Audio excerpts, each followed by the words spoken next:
putting high-fire glaze on a pinch pot. For this project, we're doing Celadon glaze on the outside and a layered complex high-fire glaze on the inside. Pick colors that might look good together. Use the glaze tiles to choose your colors. Please make sure you're picking from the right category. When I start glazing, I like to start on the outside. So we're doing Celadon on the outside, one single color of Celadon. You'll need a fan brush, water, paper towels, a wear board, and a banding wheel. Be sure all the brushes are clean, but get all the water out of them before loading glaze onto them. The glaze might have chunks at the top of the bottles. Use the back end of the brush to clean the top of the container. Glazes are expensive, so let's just take care of them. Once I do that, I like to shake the glaze bottle again to get it all combined. So again, Celadon on the outside, I'm using wasabi.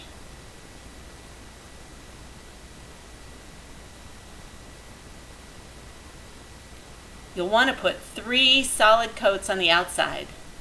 But remember, the glaze must be dry between every coat. My brush was a little dirty, so I'm washing it off again. Then I'm patting it dry so that it's not dripping. So be sure the brush is not soaking wet, it will thin the glaze out too much. I'm starting upside down so that I can glaze the bottom of my piece. I like to put glaze inside the foot. And then just make sure you get great glaze into every crack.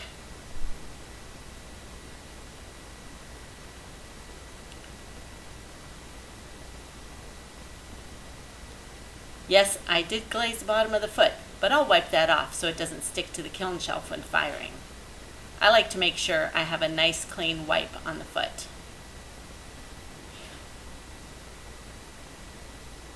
You must wipe the foot off with a clean, damp sponge.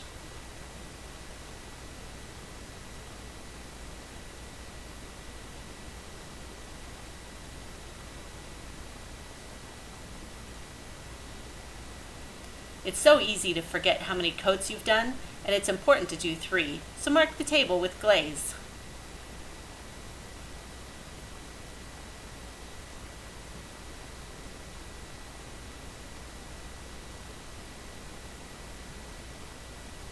Every bit of the rim should be glazed, and it's best to overlap the glaze at the rim. In other words, the glaze on the outside should go in just a little bit, and the glaze on the inside should go out just a little bit. You really want to make sure there's no ceramic showing at the rim. High fire glaze blends and moves when it's fired at 2100 degrees. So really precise detailing isn't the right choice for high fire glaze. Beautiful, rich, and complex colors can result when the glazes overlap. Now the outside is nice and dry, and I'm getting coat number 2 going. Notice I only brush a few times before I reload the brush. Dip and swipe.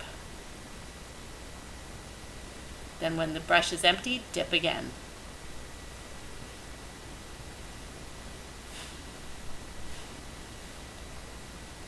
Putting a coat on doesn't require a lot of brushing, just a little bit.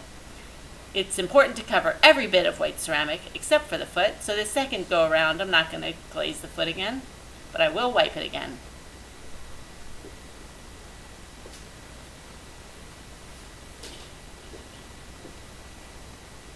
The beauty of Celadon lies in its transparency and enhancement of surface texture.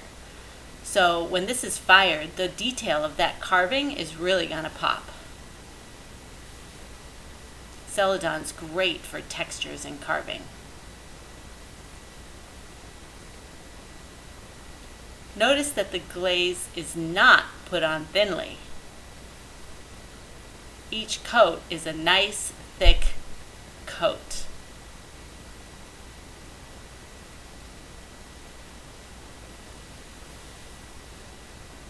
That was coat number 2, so I marked the table.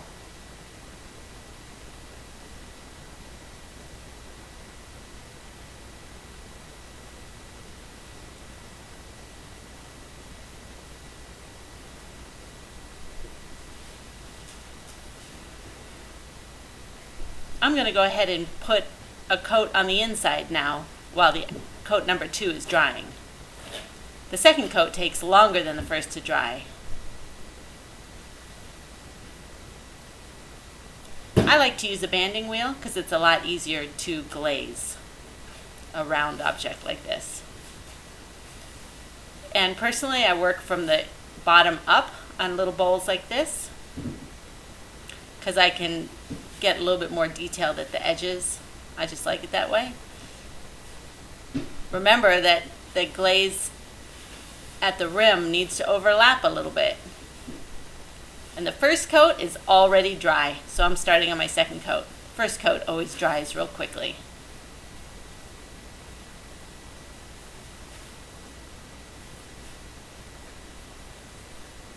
That was my second coat.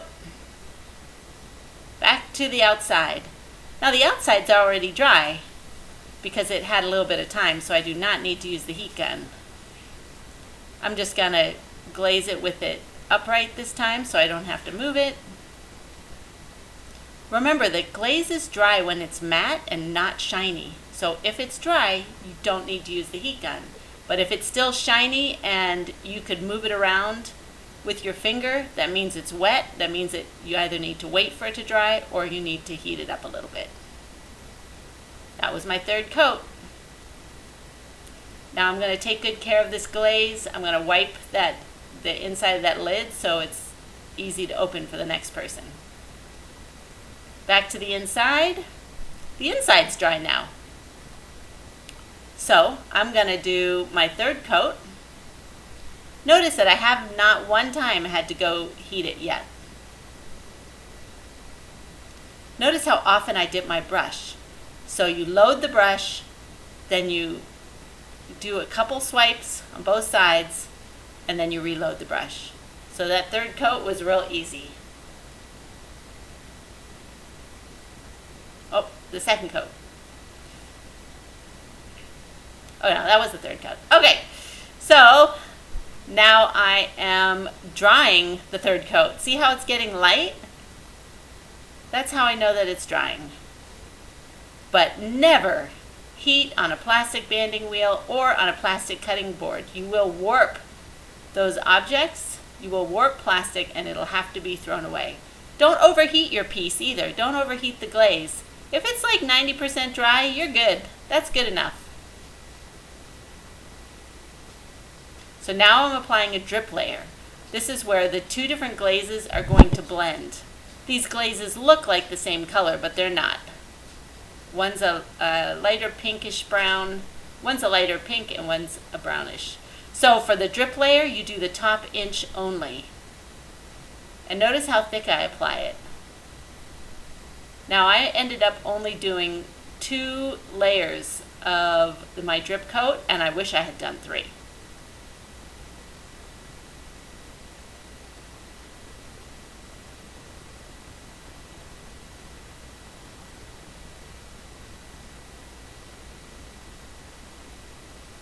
And I did not dry it between my 2 coats.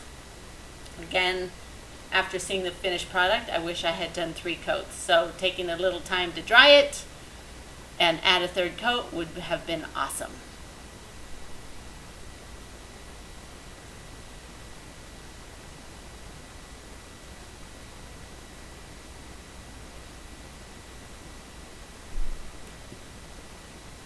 So I'm still paying good attention to that rim and getting the glaze right up to the edge where I want it.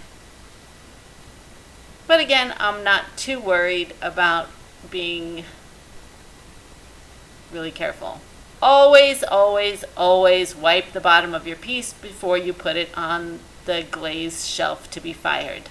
If there is glaze on the bottom of the piece, it will stick to the kiln shelf and be ruined.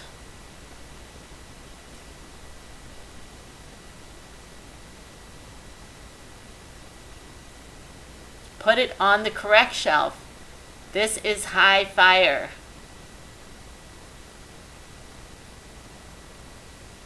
Here are the finished samples.